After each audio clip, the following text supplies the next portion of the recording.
I'd like to call to order the regular meeting of the Board of Education of Homewood School District 153 for January 6th, 2025. Roll call, please. Mr. Bosch? Here. Ms. Bethay? Here. Mr. Schmitz? Here. Mr. Zinnerman? Here. Ms. Scully? Here. Mr. Booth? Here. Ms. Marks? Here.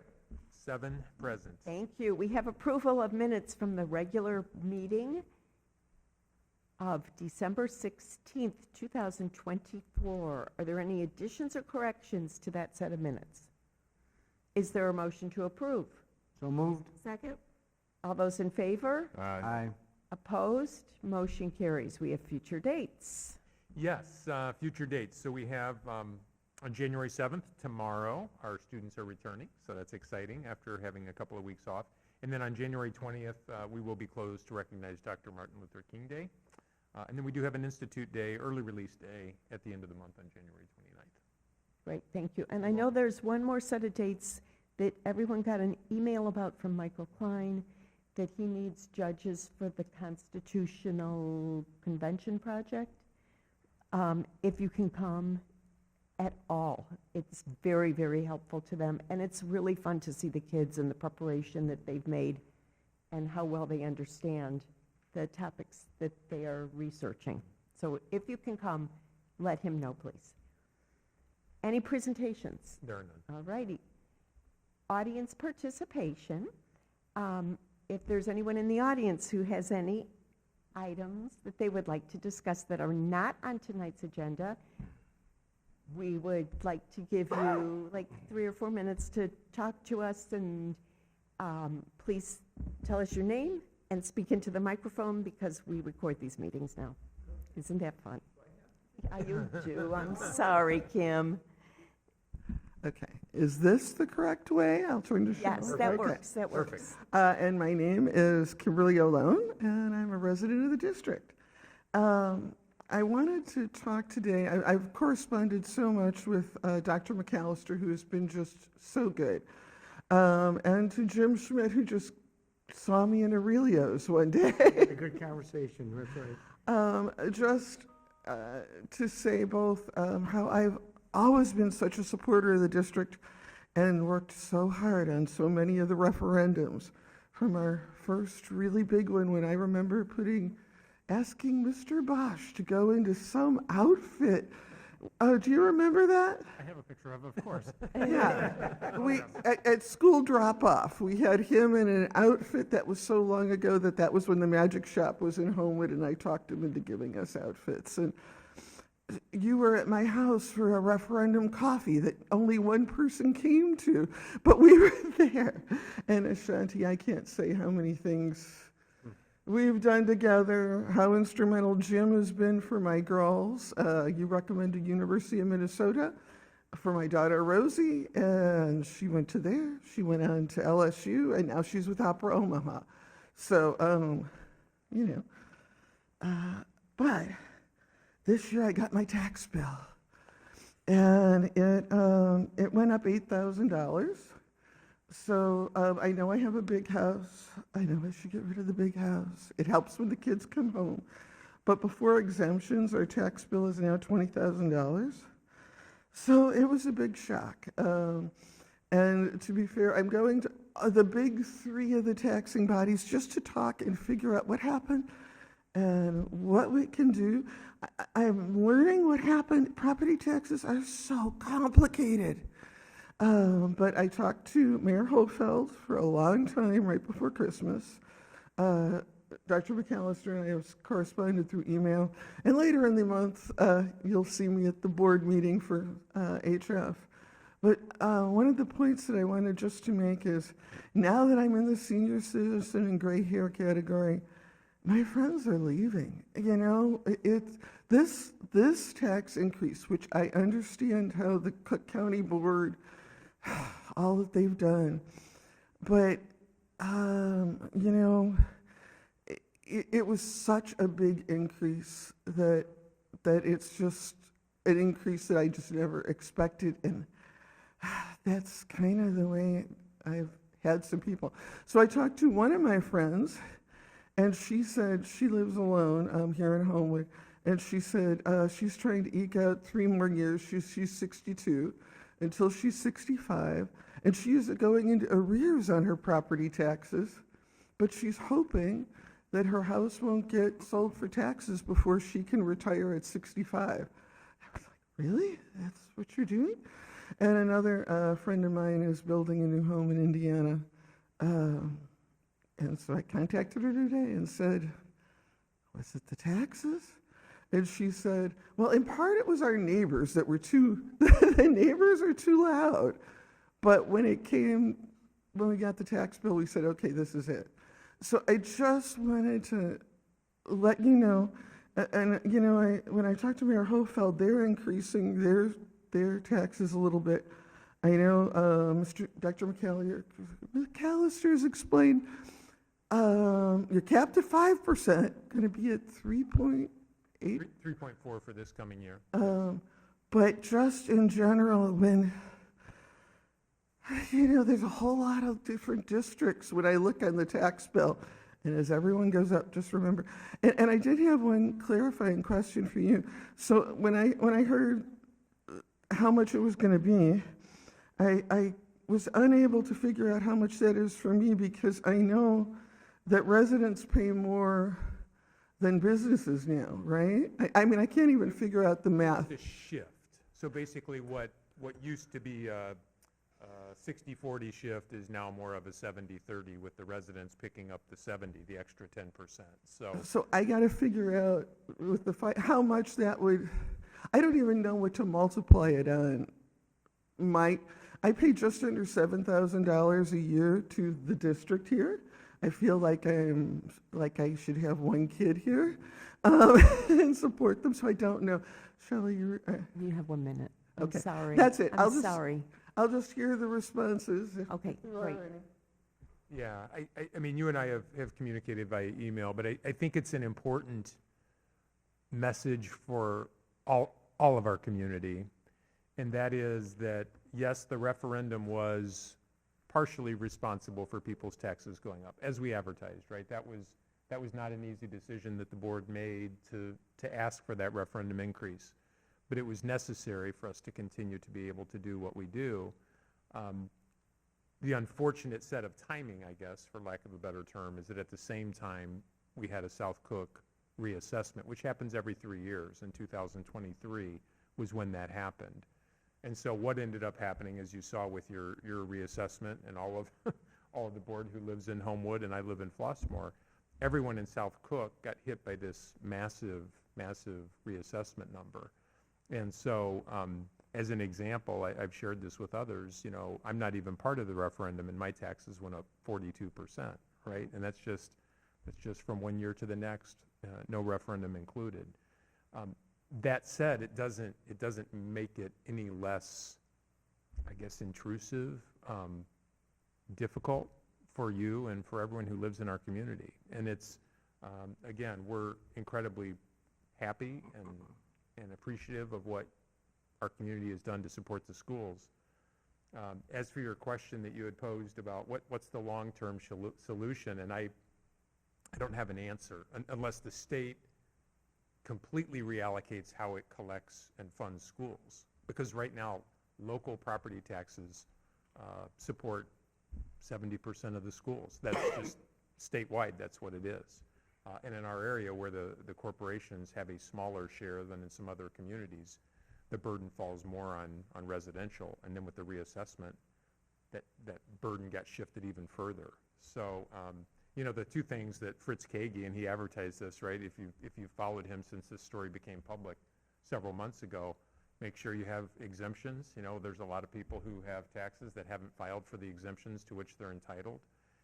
And then the other thing was just reviewing and making sure that, you know, the tax bill, and I see you have it with you, right? Making sure that it is in fact accurate. And if you feel an appeal is necessary, and I know you shared that you did do that, you know, you have the right to appeal. That's what the Board of Review is for in Cook County, and they encourage people to do that. But that's a very long answer to say, I wish there was a better way, and ultimately it hit everyone in South Cook, and it's going to take, I think, a statewide effort, something out of Springfield, to change the way that we collect taxes and fund schools.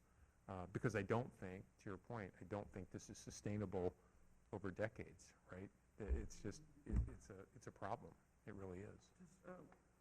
What I worry, and of course we'll appeal, we always have appealed. I'm just shifting it to somebody else when I appeal, which, hey, that's the name of the game, isn't it? To get mine lower and somebody else's, but we're all just trying to move that, how big our piece of the pie is, and the pie is just on residents right now, just a lot. So that's it. I'm really worried about the long-term future of what this demographically can do, especially people like myself that no longer have kids in the schools. Your point is very well taken, and I appreciate your respect for the impact it has on others, because you're right. If you get an appeal and you win, we're still collecting the same amount of taxes. It's just being paid by somebody else, right? So this question, there's this perception that when tax rates go up or when an assessment goes up, I'm automatically going to pay more taxes, and that's not necessarily true. It's how much your assessment went up relative to everybody else in the community. And if it went up at a smaller rate than others, your taxes may actually go down even with an increased assessment. But it's a complicated formula and a complicated process. And yeah, so I to hear you say you're respectful of other people and the impact it would have on them, not a lot of people carry that attitude, but no doubt it's a challenge, and it's going to require, I want to say Herculean efforts, but certainly more than what a local school district can do to fix it. And it is very fair to say that every single one of us at this table agrees with you. Mm-hmm. We all opened our tax bills and went, what? What?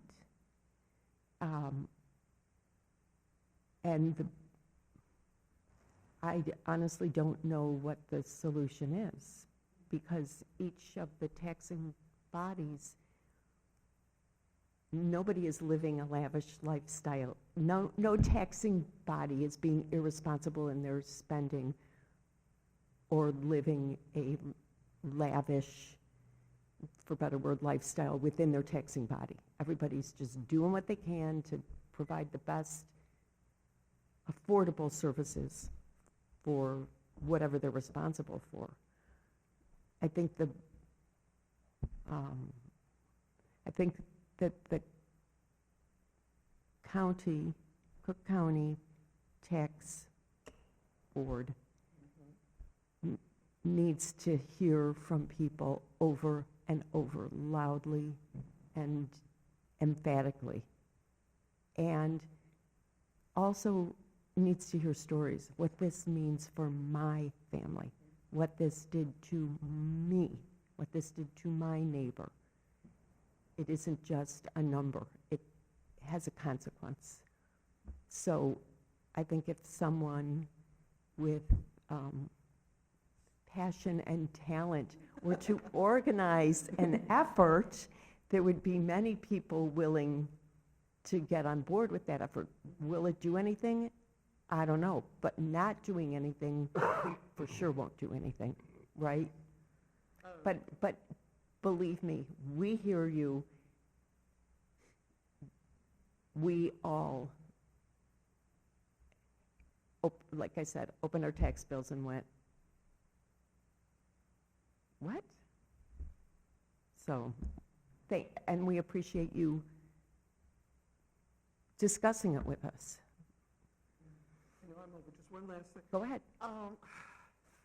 Yeah, the reason I'm going to our local first, because they're going to hear from me in Cook County, but my own self, I needed to be able to understand the process and talk to my friends and see what I was hoping was someone would say, oh, you just need to call blah, blah, blah, they're leading the effort. Right. And nobody's saying that. Kim. Nobody is saying that. Yeah, I know, I'm retired now, but oh boy. Anyway, no one is saying that, and what I don't like is that historically, let's face it, the South Side, the South suburbs have gotten the short end of the deal. I won't swear on it all. And we kind of take it. And I just wonder if this was Wilmette, would they be taking it?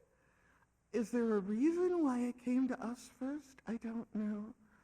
But I did write to Donna Miller, who is our 6th district representative, and she sent me a lovely Christmas card. And that's all I've gotten so far, but we'll see. I'll talk to her. Thank you. And I wanted to come here in person so you could see and remember me and go, well, if she, who devoted about 10 years to doing just all kinds of things for this district, if I am questioning my taxes, what is everybody else doing? And I'm scared that what they're all doing is, like my one friend who's just not able to pay, or my other friend who's building a new house elsewhere. Yeah, yeah. So I thought I'd come talk. Thank you. We Thank- appreciate it. thank you for And coming. we also appreciate all you've done for the district over Yes. the years with referendums and PTA. Yes. Thank you. Okay. Anyone else in the audience come to address the board on any items that are not on tonight's agenda?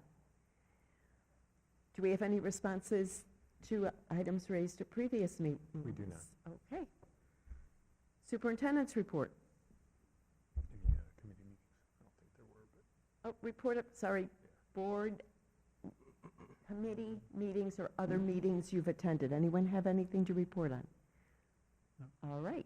Superintendent's report. Yeah, so today was Teacher Institute Day, and quite honestly, it's one of the best days of the school year, in my humble opinion. It's our annual wellness day. It's the first day back from winter vacation, but certainly you've read a lot in the news about mental well-being of those in the profession, right? And I know many of you seated at the table are education professionals, and you understand more than anyone what I'm speaking about. But it's become a real point of emphasis that we take care of ourselves, quite frankly, so that we can take care of our kids and our families.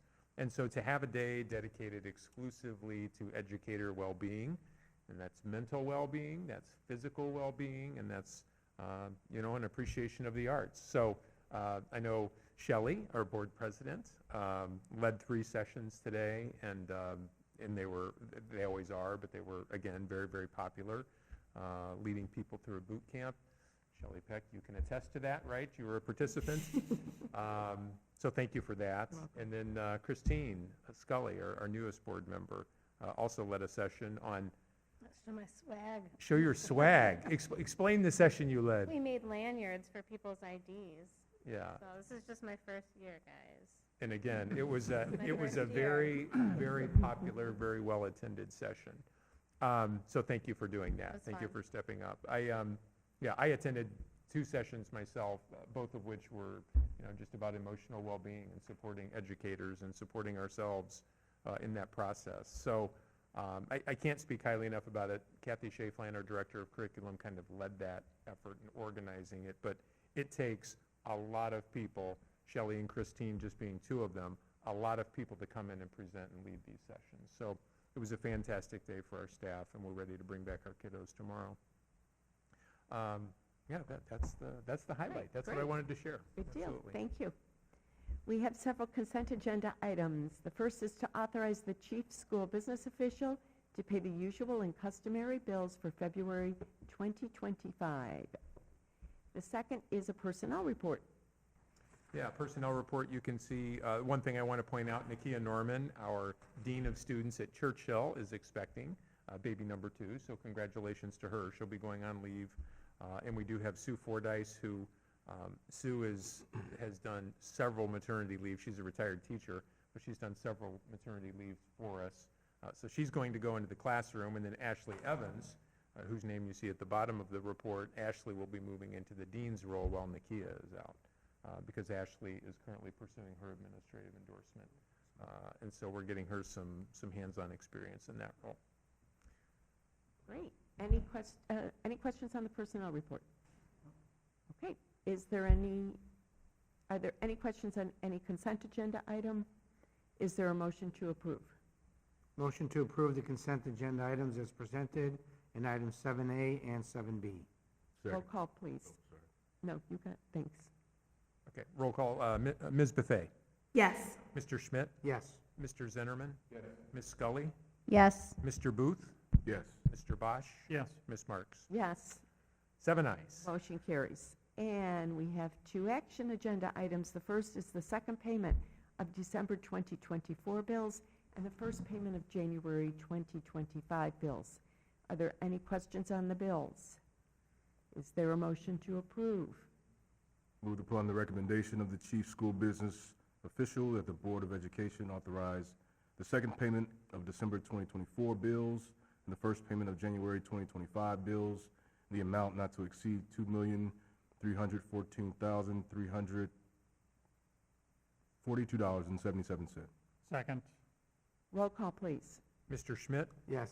Mr. Zinnerman, Yes. Ms. Scully, Yes. Mr. Booth, Yes. Mr. Bosch, Yes. Ms. Bethay, Yes. Ms. Marks. Yes. 7 ayes. Motion carries. We have employment. Yes, one name on the employment report. It's always exciting when you see former 153 students come back as employees. So excited to welcome Peter Beal back as an evening custodian here at James Hart.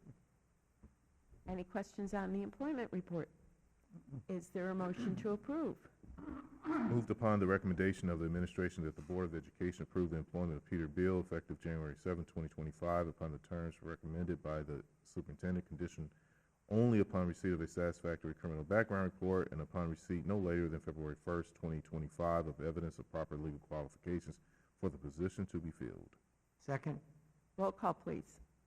Mr. Zinnerman, Yes. Ms. Scully, Yes. Mr. Booth, Yes. Mr. Bosch, Yes. Ms. Bethay, Yes. Mr. Schmidt, Yes. Ms. Marks. Yes. 7 ayes. Motion carries.